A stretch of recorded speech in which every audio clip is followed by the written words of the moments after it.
My name is Professor Charles Mwewa. I am the author of Zambia's largest book in terms of content and size. The title of the book is Zambia Struggles of My People. Now, in the last segment, I began by giving you a synopsis of the leadership mantra in this region now known as Zambia. Now, before that, in the past segment, I had introduced a character who stumbled upon copper deposits in the land that is now called Zambia. His name is John Cecil Rhodes. John Cecil Rhodes was born in 1853.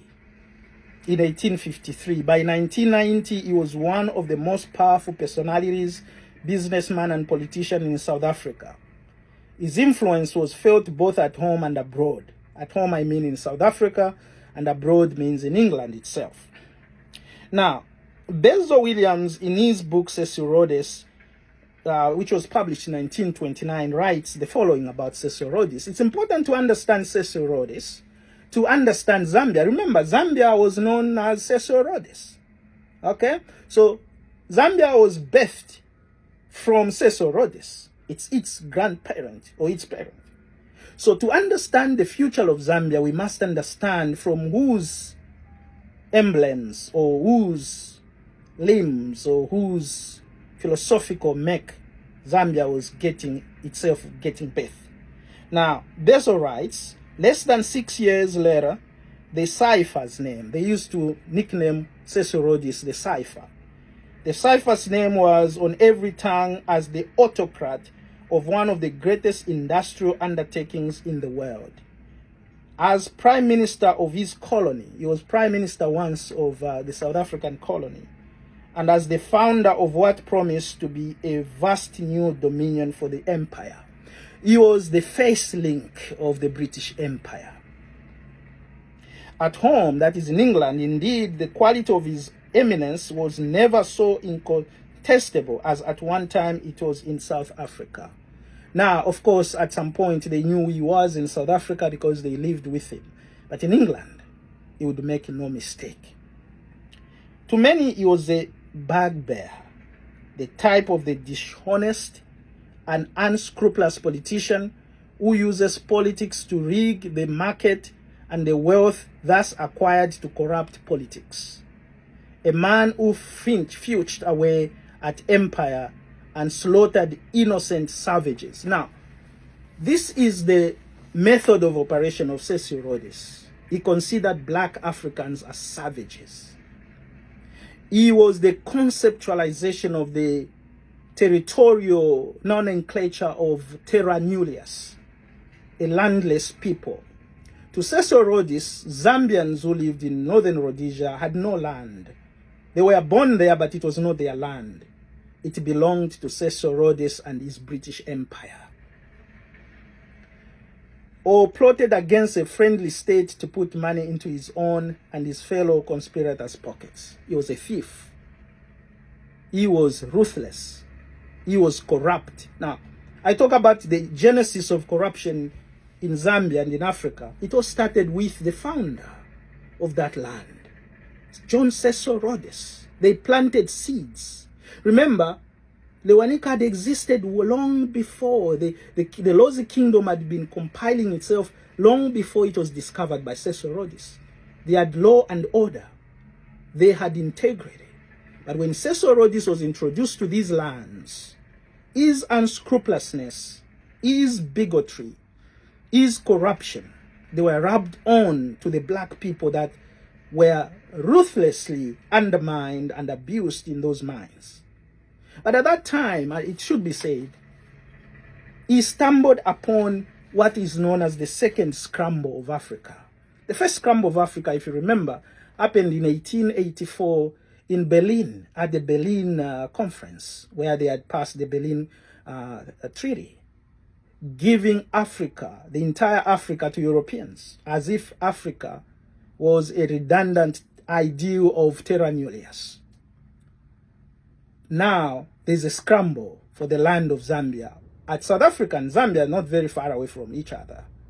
Cecil Rhodes soon heard that there is a land, a promised land, with copper goblets and ingots floating on rivers. In fact, it was strange that the black Africans of the present-day Zambia never attached anything to copper and minerals. They used them on their daily routines. Kids could be playing on the streets with copper. But when these first settlers from South Africa came to this land called Zambia, they could not believe what they saw. It was a land laden with minerals. They didn't need to dig deeper. It was floating on riverbanks. And then they sent word to South Africa. And John Cecil Rhodes, with his unscrupulousness and his poesy for corruption and gain, he said, wow, I have now found it.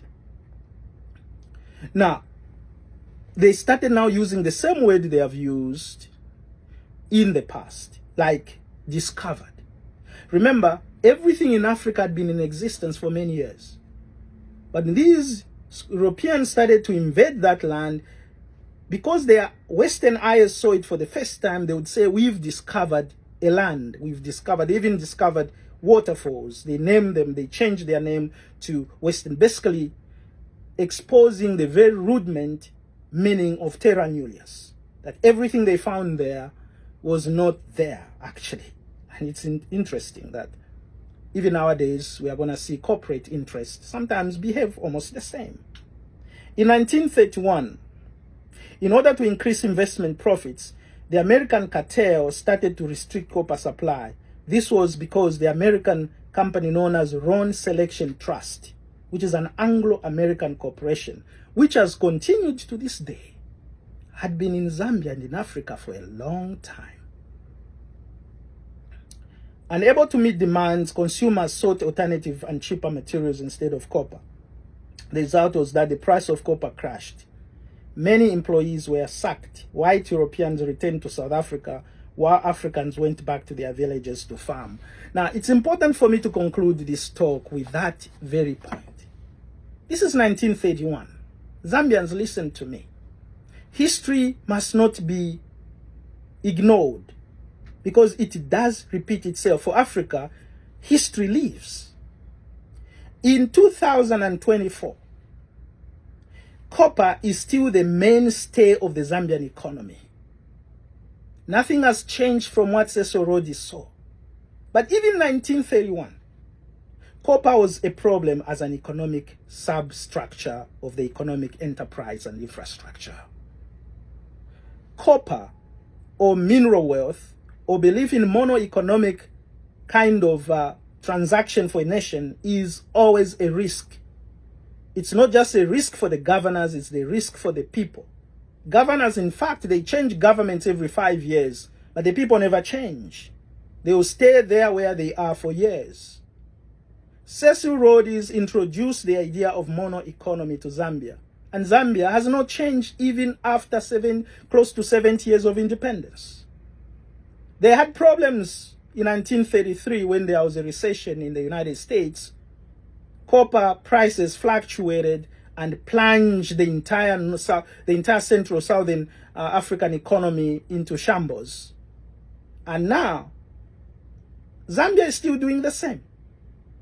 There's no change. The copper is even less than it used to be in 1931. If poverty is going to be conquered in Zambia, we need to cut Cecil Rhodes away from our chitenges. We need to throw him off the cuff. We must reinvent our economic setup away from John Cecil Rhodes. Mono economy of copper is detriment and a disaster to our people. Look at the poverty situation in Africa in general and the poverty situation in Zambia. It's because we follow the blueprint of Cecil Rhodes, who was an unscrupulous and selfish man who wanted just the mineral wealth for himself, not for the people. That's why he monopolized and monopolized the copper industry. We must run away from that. We hear next what to say.